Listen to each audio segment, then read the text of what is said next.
So the sun came out and it messed up my ISO for my video. So here we are. Hi, I read a book. It's called A Series of Flashbacks, Darkness.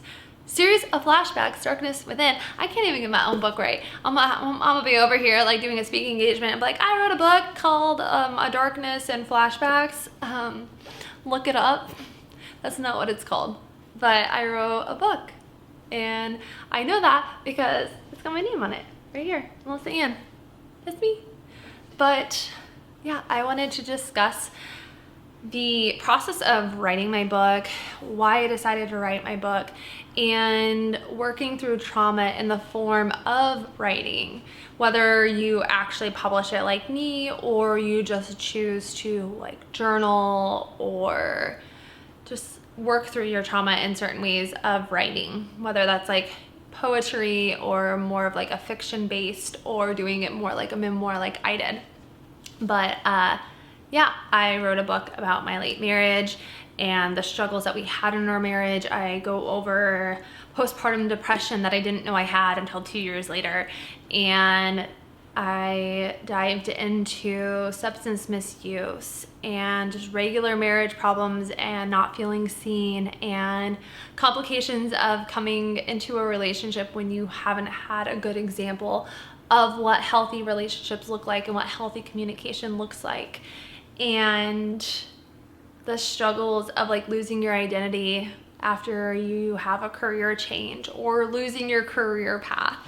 I also share about grief and what that feels like and what that might look like, and this denial phase, and then this forgiveness state, and also just this idea of like what people who misuse substances look like, and kind of just getting rid of that stigma around people who are drug abusers or people who overdose. And again, finding this forgiveness for those who end up overdosing or for people who end up losing their life and making poor decisions, essentially.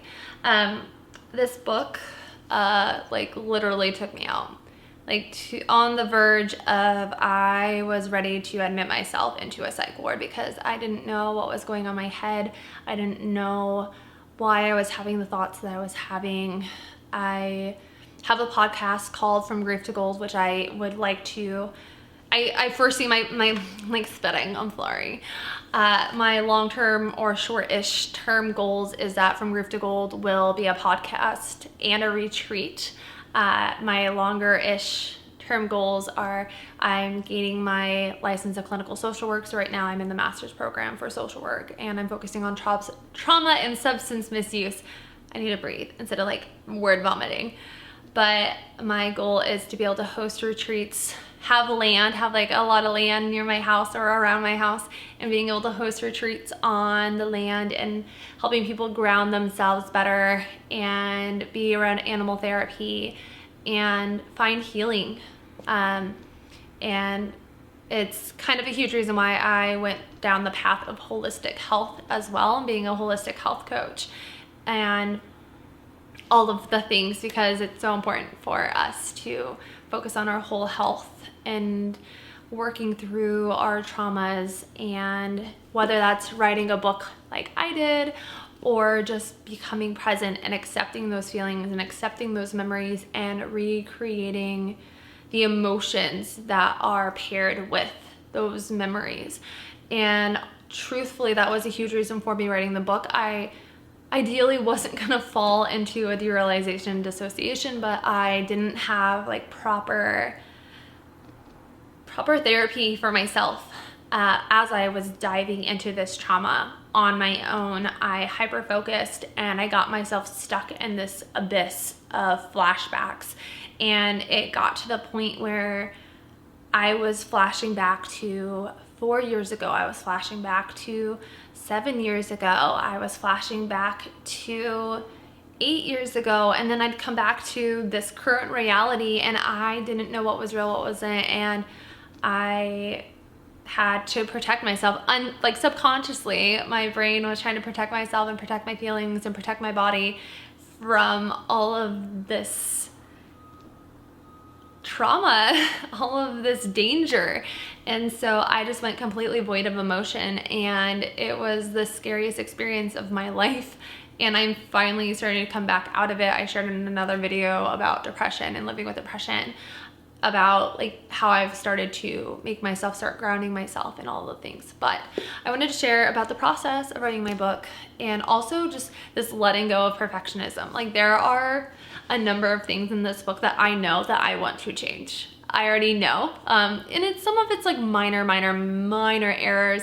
Some of it is like, it wasn't how I wanted it to be printed specifically, but that's what revisions are for. And I have joked, but like low-key, like not joking, about being in the Oprah book club list and having a little sticker and like being able to get on these different listings, and doing a revision when I have the financials, because writing the book and designing the book and then having to reread my book, because I didn't have the money to, like, I had a couple of my friends who have an English degree or who are English teachers and things like that. I had them come and like proofread it or give me some pointers, but this is my first book. I self-published, and I did not have the financial means. I just knew that I needed this for my healing journey, as the next step of my healing journey.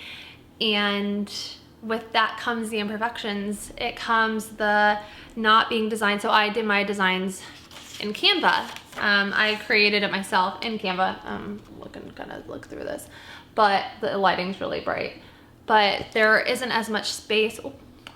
There isn't as much space on the sides as I had planned and created in Canva. And part of that was just like learning how the template was I used Ingram Sparks, and I like them for the most part. I think that the quality is pretty solid. I haven't ever used any other publications. I just liked that I was going to be able to keep this on whatever platforms I wanted, while also having the option to distribute it elsewhere if I wanted it to, versus using Barnes & Noble has their own print on demand option. Amazon has their own print on demand option, and I think like one other one has their own print on demand option. But I liked that with Ingram Sparks, I was able to have it wherever I want to. So I'm able to self-fulfill essentially. And maybe I can do that with the other ones, but not probably as easily and as distributable, if that's a word, distributable, maybe, as Ingram Sparks. So yeah, Canva, Ingram Sparks. One of my photographer friends took this photo during the memorial or during the burial service.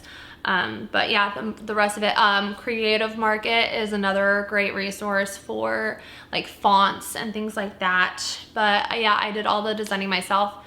And if you are working through trauma, I would highly recommend not doing that, because if you are like me and you have to go and redesign it completely, all like 100-something pages of it, you have to go back through and reread your trauma again and again and again and again, and it is not fun. It's not a good time. And I definitely feel that that was a huge spiral of my dissociation. And I had to redo this video because the lighting got too bright for me. But in my From Grief to Gold podcast that I started, my first season was just raw emotions, feeling my feels as I was working through writing my book. And the two things that had the most, the two episodes that had the most views or listens were the dissociation and derealization, and like working through that, as well as how to write a book and work through your trauma.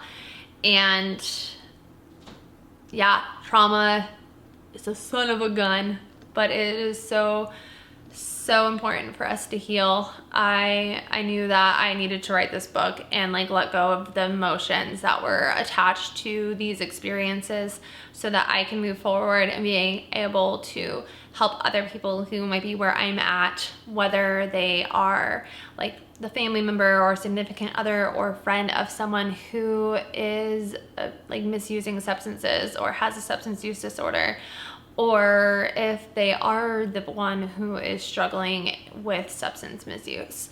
And I knew after having to drop out of my social work program the first round that if I wanted to be able to do this, I had to heal myself first. And sometimes healing is spiraling down more first. Sometimes it has to get worse before it gets better, and that was something that I was not expecting at all. I share, and if I'm being repetitive, I apologize. Hopefully I'll end up like clipping some of the stuff if I am, but I shared in my video about my depression and living with depression and grief and things like that video, which I'll add wherever the little icon button is, but I shared about this need to start grounding, and it was something that I did not do while I wrote my book. So again, if you are going to be writing about your trauma, it is so important that you do not allow yourself to hyperfocus, and that you like force yourself to step away from it and go sit by a tree trunk or go pet your dog. Or for me, I go and hang out at the aquarium and pet the stingrays and the sharks now as a part of my day, or going for a hike and going and seeing the water and touching the leaves and all the things, or talking with friends, because the biggest thing that I would not recommend if you're writing a book, especially writing about your trauma, is doing it all alone. And with that, I mean just staying stuck and hyper focusing and just solely focusing on your trauma, because for me, it was, I got stuck in all of these different flashbacks and all of these different timelines that I just no longer knew where I belonged. And thankfully, I went on Google, and it didn't tell me that I was dying. It told me that this was a bodily response trying to help me because I was in danger, even though I wasn't actually in danger. And this is where like post-traumatic stress comes into play, and flashbacks and all of these things, and it simulates this fight or flight response. And so even though you were okay, even though like I knew that I was just sitting at a desk, my brain did not think so. My brain thought that I was reliving the overdose of my late husband.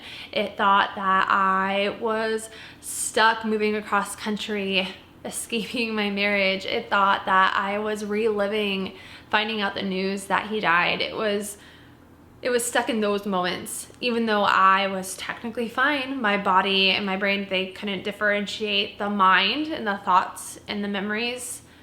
I was right back with those emotions. And so one of the things that's really helped me with the healing process and with writing the book is like being able to, now I can read this and I have new emotions with it. So it's not that the memories go away, but you're able to grab new emotions to override the old ones. And I actually want to share more, and this is kind of along the lines of my holistic health approach and my goals that I'm gearing towards as I become a licensed clinical social worker, a clinician, a therapist of sorts, is teaching these like self-care techniques, because it's so important for us to be able to like regulate our system, especially if you have a long history of living in defense mode. And that's something that I came across, and I knew this, but getting told by a therapist that I had lived most of my life defensively, and that I needed to learn to I had to relearn how to regulate my system, because I was in such a defense mode constantly that I just pretty much stayed and have stayed in this fight or flight mode, and like relearning things by means of journaling or writing a book. And it doesn't have to be one that you publish. Or one of the things that I want to go over is like energy healing or like meditation. So like energy healing, like tapping and meditation, or like Reiki. That's another thing that I want to share about is Reiki. And just learning that like these things are in our body, and they're showing up in the form of anxiety, in the form of depression, or in body aches and things like that. And I am running out of time, so I will probably have to do another video. But yeah, I just wanted to share that I wrote a book. And if you have any questions about writing a book or working through your trauma, or any type of like self-care, genuine self-care things that you can do, let me know. And I hope you have a wonderful day. Goodbye.